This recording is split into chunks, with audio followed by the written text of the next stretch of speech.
We're going to ask Sphinx to take a look at the kind of question that a client may ask of their wealth manager, seeing how inflation could affect their portfolio over some kind of short-term horizon.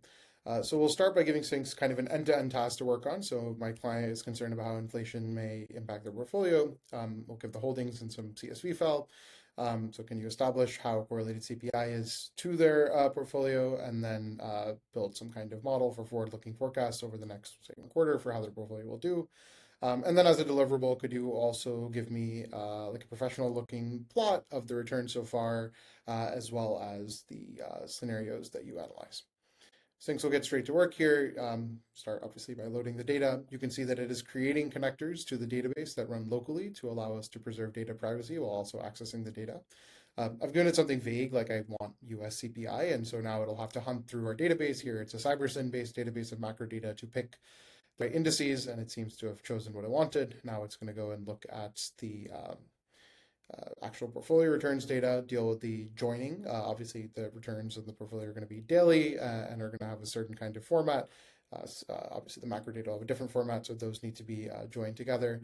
Having done that join, we can now, let me expand a little bit, we can now actually train a model that will allow us to link these two quantities. So we can predict how the portfolio will do as a function of inflation, and it seems to have used a lag structure on inflation, as well as multiple AR type terms for the same kind of return signal, so that you can capture any kind of autocorrelation returns.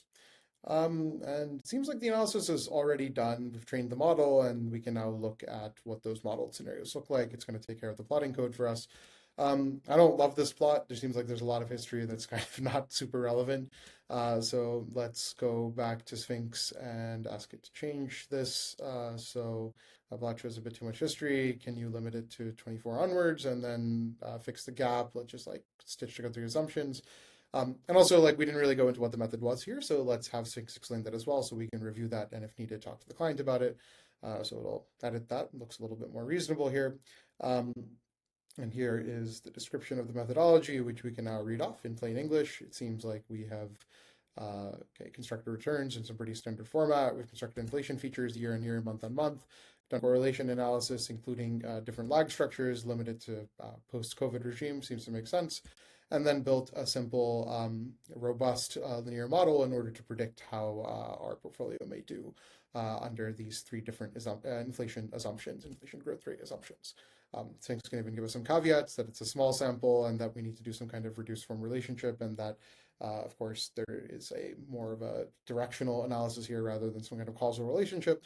But here, in the course of under 5 minutes, we've been able to get Sphinx to give us a very good pass of how to model the scenario for the client. And we can, of course, ask follow-ups in order to drive this down to an exact conclusion that we can deliver to them.